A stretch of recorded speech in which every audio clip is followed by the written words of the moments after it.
Hey guys, how's it going?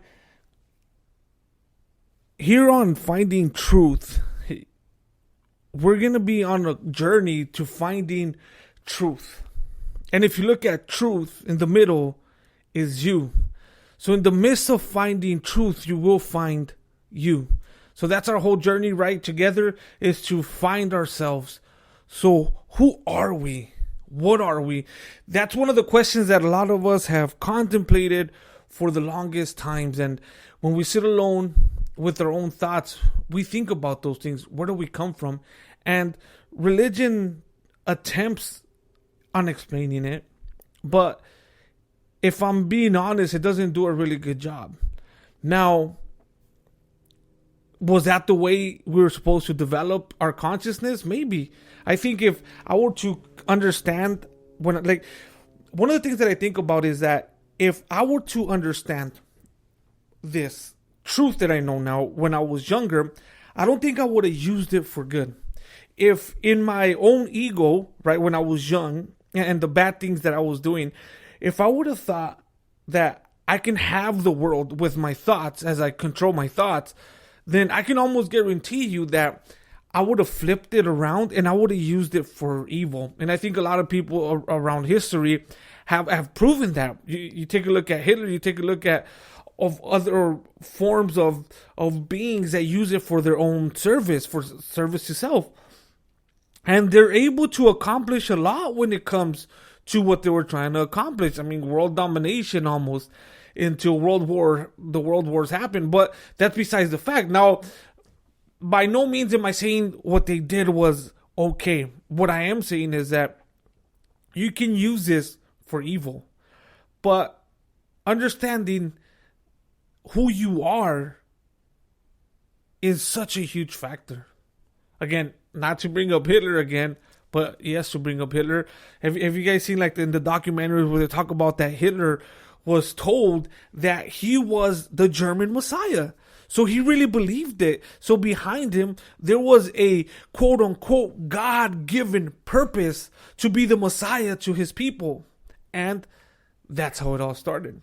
So I think maybe for the most part, we weren't allowed to find out who we were because we were still such in an early development of third density that we would have used it for evil. I mean, take a look at it now. Take a look at the grip that certain outlets have. And when you're looking at media, you're looking at finances, you're looking at corporations, organizations all around the world are ran by a few. Now, I'm not getting into the rabbit hole of conspiracies, but it's evidence. It's proven facts that I think there's 60 people in the world that have more money than half of the people combined. So we say we have 7.5 billion people. So there's 60 people that have more money than let's say 3.75 billion people. 60 people. So there's an offset. So people do use it for their own benefit. Now, I'm not saying that was the case. I don't know. And honestly, I don't care. The thing is that right now, we're experiencing a revolution within ourselves, within our consciousness, to really see and take a look at who we are. And we are eternal beings. We are incredibly limitless. We are capable of doing the extraordinary. The problem is that we have been conditioned to believe that this human experience is all there is. We have been conditioned to believe that this is who we are and that's it. That we are weak and that we are dependent upon other people. That's what we have been conditioned to believe. And now that's breaking. Now the truth, because remember this, the truth has two properties. It's like a pendulum. It goes this way, right? A pendulum goes this way, and then it goes that way. This way, and then it goes that way. So the truth is that pendulum that with one swing, it destroys, and with the other swing, it builds up. So it destroys, and it builds up. And like a pendulum, in order to get enough energy behind it or force behind it to go high on the positive, it has to have the equal amount of energy on the negative. So it's swinging, it's destroying and building, destroying and building. Maybe I got it. Maybe it was building and destroying. You guys get the point. So what the truth does is it takes the reality that you thought you had, the truth that you thought you knew, and it shatters it completely. The conditioning that you are limited, the conditioning that you are finite, the conditioning that you are a weak vessel, it shatters it. The truth comes and shatters it. And you realize, I am not a weak vessel. But with that same token, it begins to build you up in the truths of who you are. In the truth that you are an eternal extension of God.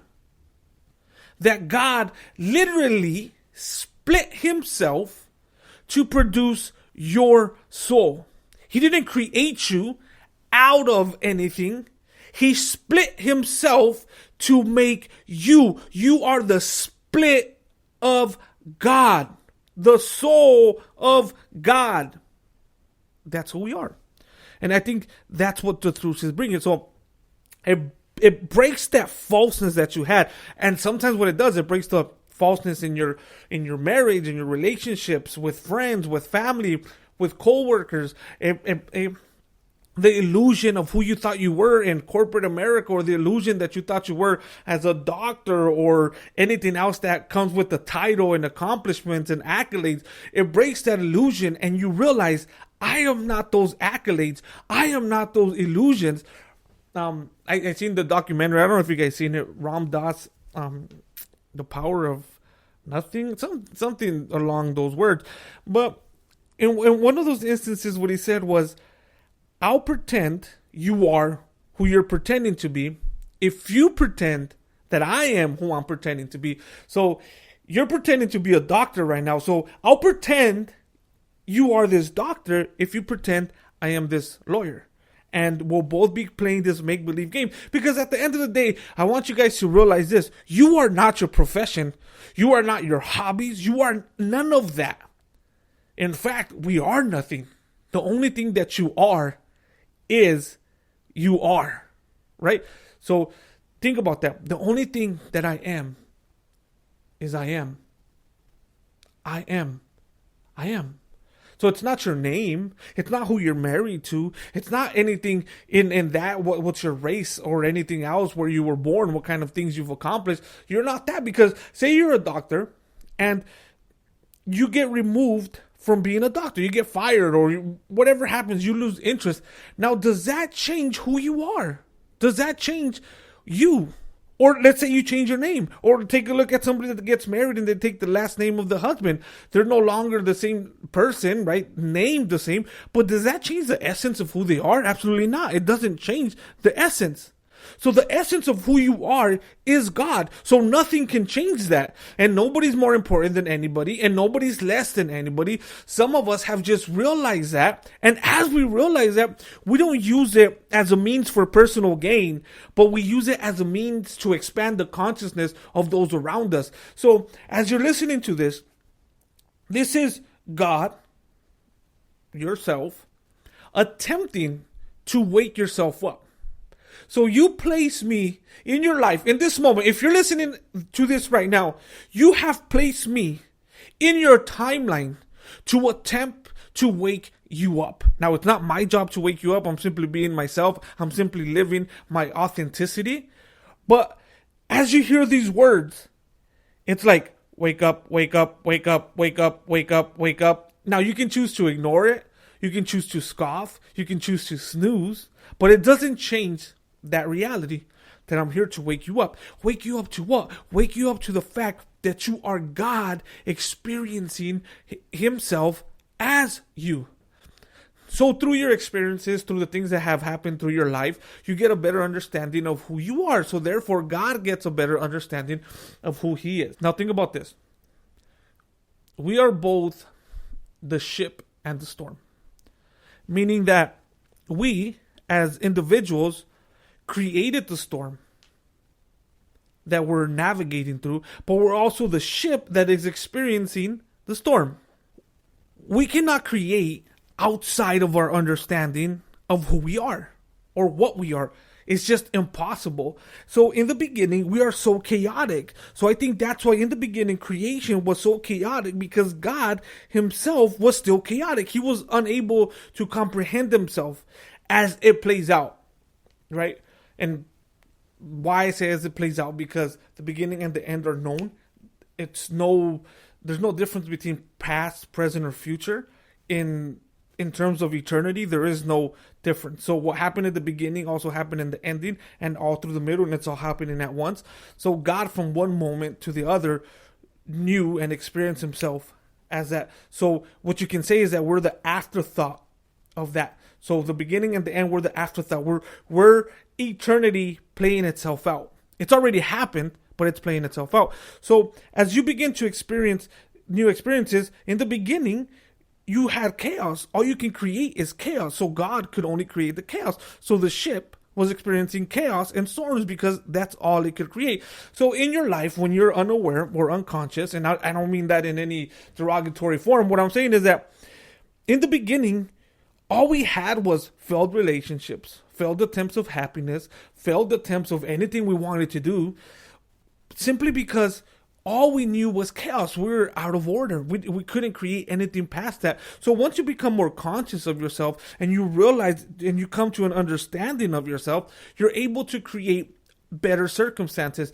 which is more beauty. So you see the account of creation, and scientifically, biblically, whatever you want to look at it. At first it was chaos, and then it started to form itself into what we call beauty. So we see that even in our own lives. At first we're creating chaos, but now we're capable of creating beauty. How? As we begin to understand more of ourselves, as we begin to go through more experiences. The more experiences I went through life, the more my eyes were beginning to open. Only when you are conscious to it, when you say, you know what, I'm going through this, but I'm going to learn from this. Because a lot of it, again, is unconscious. So maybe that's why we spent billions of years with no form. That's just what I'm thinking, right? So here we are, these eternal beings understanding ourselves. And as we understand ourselves, God is understanding himself. God is understanding himself through you. So the only job you have is to become the best version of you. That's your job. The only job you have is to become the best version of you, because you are God experiencing himself as you. So right now, God is experiencing himself as Ben. So my job is to be the best Ben possible so that I can understand God as Ben and you as John, or whatever your name is. God is experiencing himself as you. So don't allow anybody to take that from you. So remember, you are eternal. You are limitless. You are the source of creation and the creator. You are. I am. Because nothing else exists but the awareness that you are. Say it. Nothing else exists but the awareness that I am.